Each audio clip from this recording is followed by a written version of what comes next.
नमस्कार स्टूडेंट, आज के लेक्चर में हम बात करेंगे रिलेटिव स्टेबिलिटी के बारे में with the help of Nyquist stability criterion. ठीक है।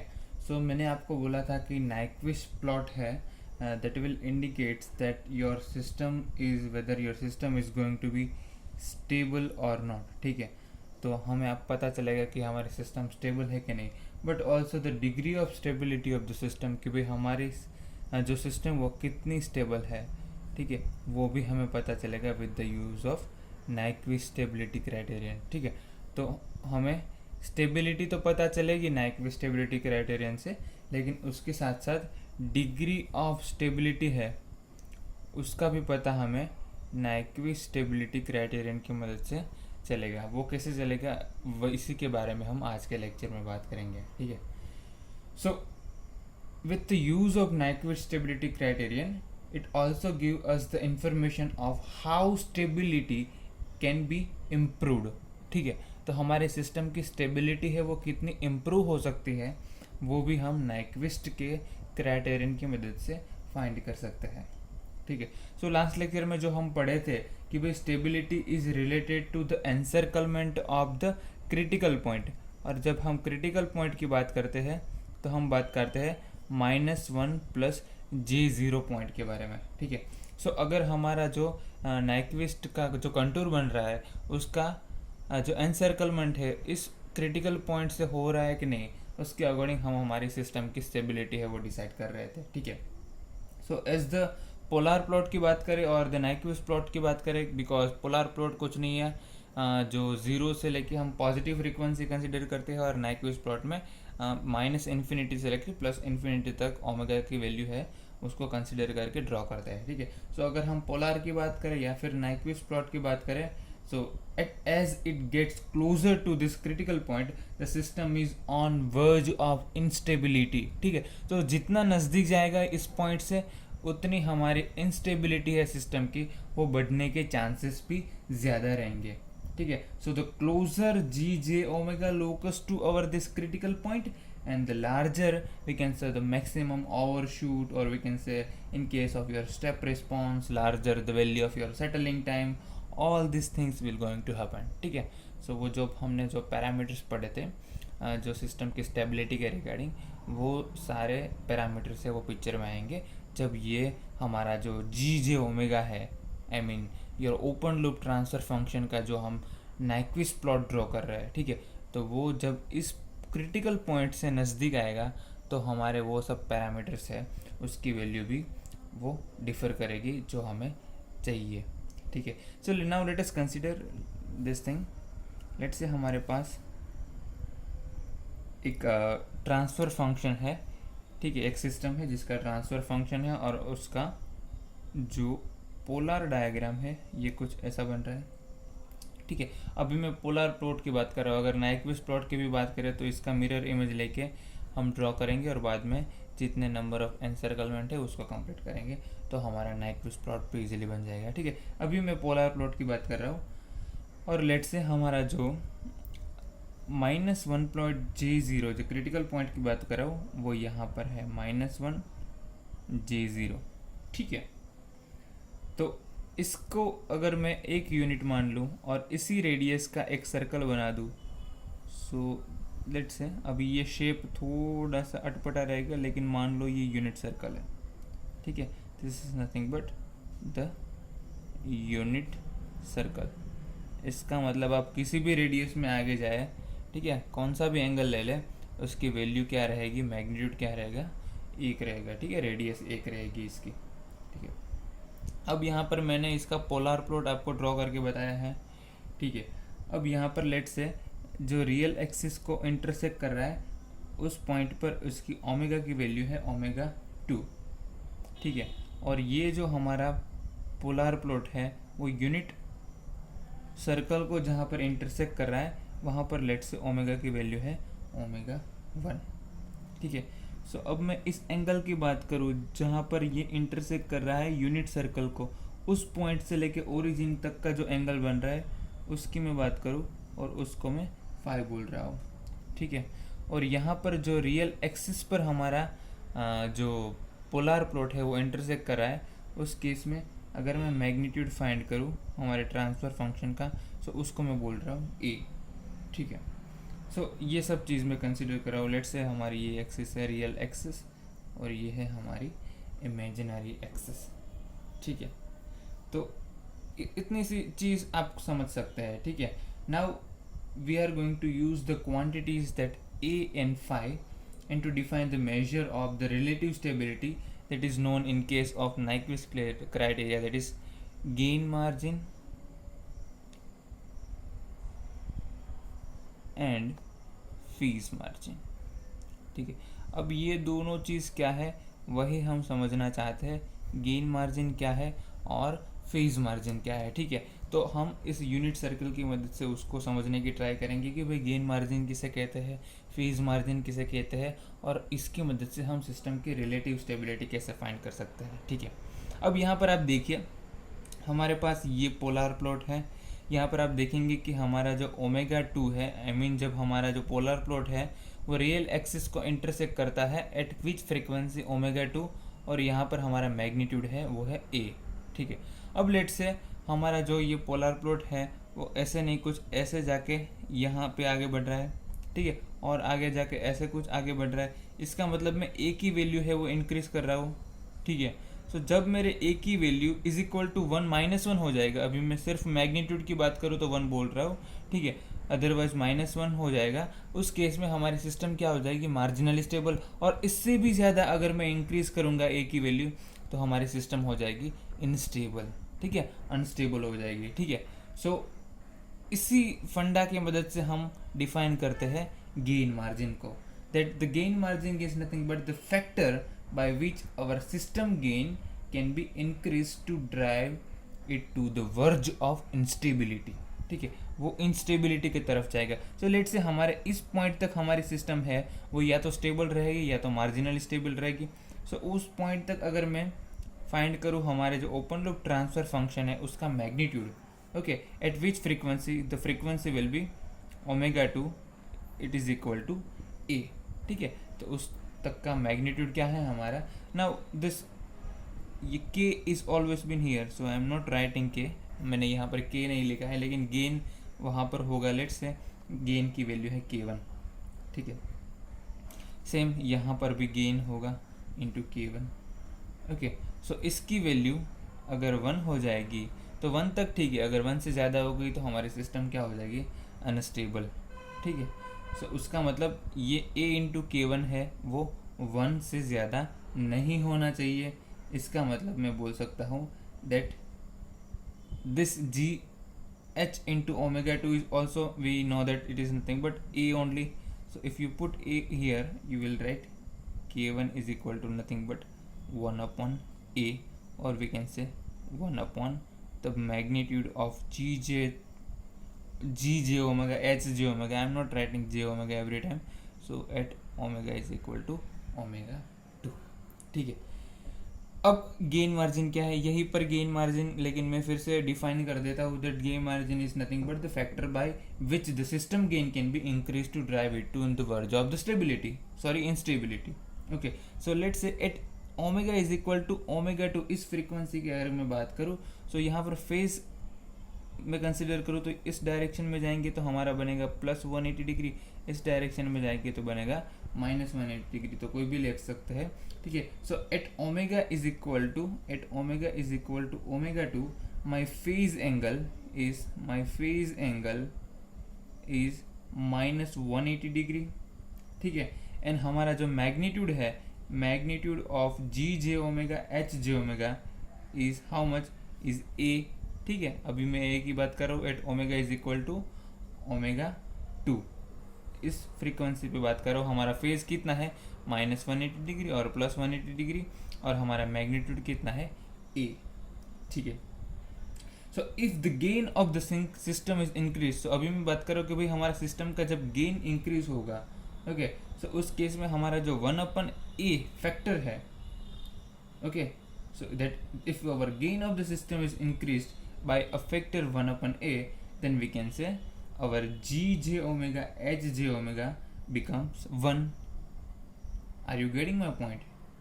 समझ रहे हो आप कि अगर हमारा जो गेन है वो इंक्रीज करेगा, उस केस में हमारा जो फैक्टर है 1/a, ठीक है, so that will become a into 1/a, that will nothing but 1 only, because 1 will be a will be cancelled out. In that case, this point will come at right here.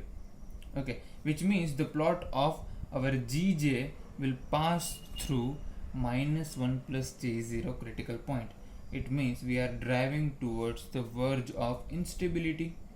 Okay, so gain margin can also be defined as the reciprocal of the gain at the frequency.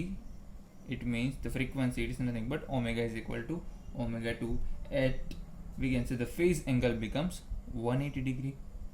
Okay, and this frequency omega 2 is also called the gain crossover frequency. The gain crossover frequency, this is also important term, the gain crossover frequency. Okay, so my g j omega into H J omega वो क्या रहेगा 180 degree, ठीक है। तो इस तरीके से मैं अपना गेन मार्जिन है उसको डिफाइन कर सकता हूँ। फिर से एक बार बता दूँ आपको that gain margin is nothing but it may be defined as the reciprocal of the gain at the frequency at which we can say the phase becomes 180 degree, ठीक है। So we have to find the, अभी जब example के बारे में बात करेंगे gain margin कैसे फाइंड करते हैं, सब यही सब जो अभी हम यूज़ कर रहे हैं वही इक्वेशंस यूज़ करेंगे, उसको एक सिंपल इक्वेशन के फॉर्म में रख देंगे, बाद में हम इसको यूज़ करके एग्जाम्पल सॉल्व कर सकते हैं। लेकिन समझने के लिए ये फंडा समझना बहुत ज़रूरी है, ठीक है। तो गेन मार्जिन समझ लिया, अब बात करते हैं what is phase margin. Okay, so in short we can say additional amount of phase lag needed to bring the system to verge of instability. let's say हमारे पास ये पॉइंट की बात करूँ, यहाँ पर जो यूनिट सर्कल है वो यहाँ पर ओमेगा 1 पॉइंट फ्रीक्वेंसी पे हमारा जो पोलर प्लॉट है वो यूनिट सर्कल को इंटरसेक्ट कर रहा है, ठीक है। सो लेट्स से मैं यहाँ पर ओमेगा की हमारे जो गेन पैरामीटर है उसकी वैल्यू इंक्रीज करता हूँ, अकॉर्डिंगली मेरे ये जो पोलर प्लॉट है वो ऐसे ऐसे इंक्रीज हो रहा है, ऐसे इंक्रीज हो रहा है। किसी पॉइंट पर आ जाएगा कि इसको मैं बढ़ाते बढ़ाते आ जाऊंगा तो ये कुछ ऐसा दिखेगा, और उस केस में हम ये -1 प्लस j0 हमारा क्रिटिकल पॉइंट है उसको एनसर्कल करेंगे, और उस केस में हमारी सिस्टम है that will going to in verge of instability. Okay, तो इसके बारे में हम बात करने वाले हैं, क्योंकि यहाँ पर मैं हमारा जो गेन है उसको वेरी नहीं कर रहा हूँ, हम किसको चेंज कर रहे हैं, हम frequency, not frequency but this angle phi को वेरी कर रहे हैं। पहले इसकी वैल्यू फाई थी, अब इसको मैं घटा रहा हूँ। एक पॉइंट ऐसा आ जाएगा कि वो यहाँ पर आ जाएगा, उस केस में हम क्या कर रहे हैं, एनसर्कल कर रहे हैं इस पॉइंट को, और उस केस में हमारी सिस्टम हो जाएगी अनस्टेबल, ठीक है। उसी फंडा का यूज़ करके हम फेज मार्जिन को फ्रेम कर रहे हैं अभी, ठीक है। So we can say the frequency, so अभी मैं इस फ्रीक्वेंसी की बात कर रहा हूँ ओमेगा 1 के बारे में, ठीक है, not omega 2। So the frequency at my g j omega or h j omega is equal to 1 is called the gain crossover frequency, ठीक है। जो अभी हमने डिस्कस किया, यहाँ पर हमने डिस्कस किया कि भाई हमारी गेन क्रॉसओवर फ्रीक्वेंसी क्या है, कि जब भी हमारा मैग्नीट्यूड है, ठीक है, that is nothing but magnitude of G H is equal to 1, और वो वाली फ्रीक्वेंसी को हम कहते हैं गेन क्रॉसओवर फ्रीक्वेंसी। इसका मतलब ये, अब ये लेट से यहाँ पर आके ऐसा कुछ हो रहा था हमारा पोलर प्लॉट, उस केस में magnitude of G J H is nothing but A only, okay, and at that time A is nothing but 1 only, so उसको हम क्या कहते हैं, गेन क्रॉसओवर फ्रीक्वेंसी। अब बात करते हैं फेज मार्जिन के बारे में। So this is the frequency where plot increases the, और we can say the intersect the unit circle centered at origin. Okay, so at this frequency the phase angle of g j omega or h j omega is nothing but -180 plus 5। अभी मैं जो बोल रहा हूँ कि अगर मैं बात करें कि यहाँ पर हमारा जो ये पोलर प्लॉट है ये कुछ ऐसा बन रहा है, ठीक है, इसको अभी हम ध्यान में लेंगे। तो उस केस में हम बोल रहे हैं कि भाई हमारा जो एंगल है जी J omega H J omega, सो अभी फेस एंगल की मैं बात करूँ तो फेस एंगल हमारा क्या बनेगा, इस डायरेक्शन में अगर हम जाए तो +180 कंसिडर करेंगे, इस डायरेक्शन में जाए तो -180। सो इस क्लॉकवाइज डायरेक्शन में जाते हैं अभी एंगल बनेगा हमारा -180 डिग्री, ठीक है। Are you getting my point? Okay, so sorry, that will be +180। अभी जो हम एंटी क्लॉकवाइज डायरेक्शन में जाते हैं, सो +180 कंसिडर करेंगे, क्योंकि यहाँ पर आएगा 0, यहाँ पर आएगा -90, यहाँ पर आएगा -180, यहाँ पर आएगा -270। अगर पॉजिटिव की बात करें, यहाँ पर आएगा 90, यहाँ पर आएगा 180, यहाँ पर आएगा 270, ठीक है। तो अभी पॉजिटिव डायरेक्शन में जाएंगे तो यहाँ पर आएगा 180 degree, okay, +180 degree plus some angle +5, okay, ये आएगा। और अगर अपोजिट डायरेक्शन में जाएंगे तो आएगा -180 डिग्री +5, ठीक है।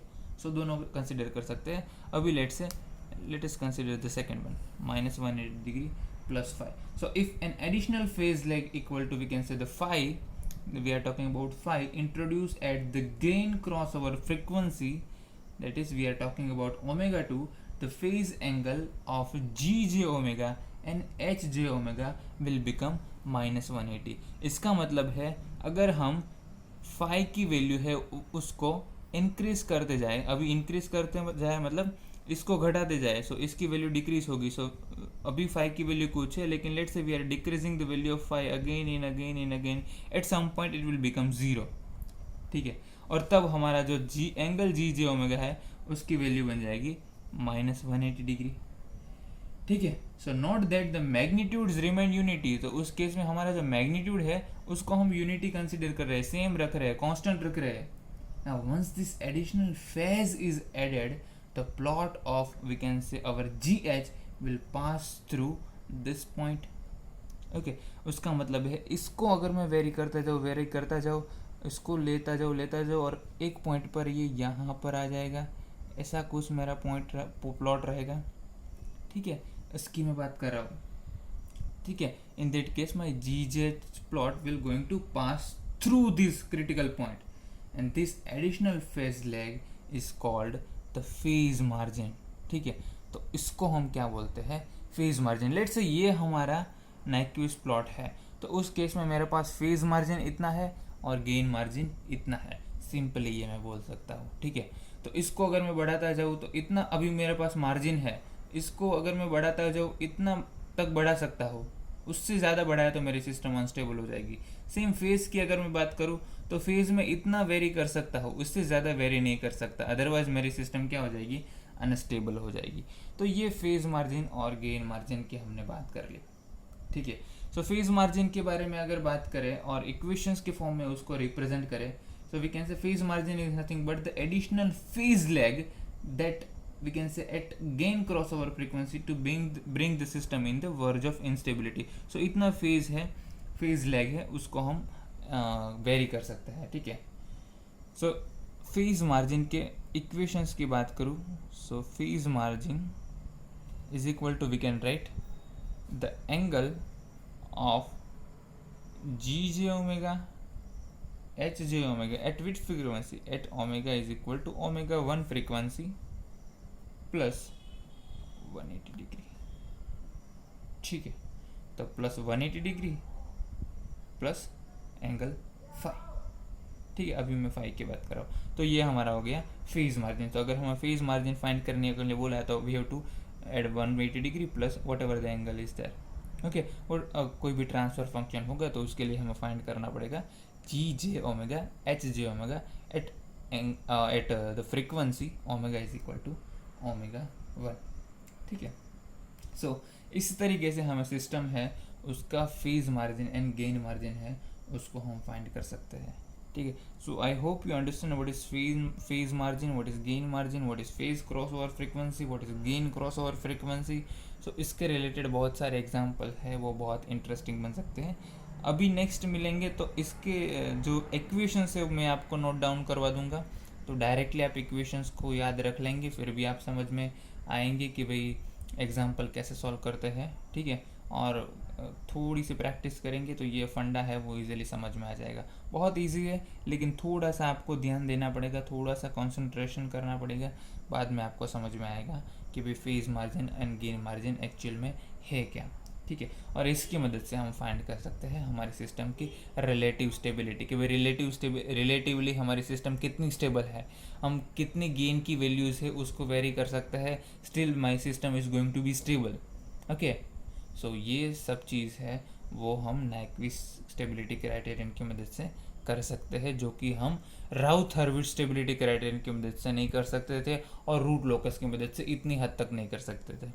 ठीक है, सो आई होप कि आपको ये लेक्चर्स है उसको समझ में आया होगा। आगे जाके फिर भी हम बॉर्डर प्लॉट कंसिडर करेंगे, बॉर्डर प्लॉट डिस्कस करेंगे, उसमें भी गेन मार्जिन फेज मार्जिन वाला कॉन्सेप्ट आएगा ही सेम। ठीक है, तो उसको आपको याद रखना ही रखना है। ठीक है, तो नेक्स्ट लेक्चर में मिलेंगे, आपको गेन मार्जिन फेज मार्जिन का इक्वेशंस आपको नोट डाउन फिर से करवा दूंगा और उसके एग्जांपल्स हो वो हम सॉल्व करेंगे। ठीक है, so thank you so much, see you guys next time.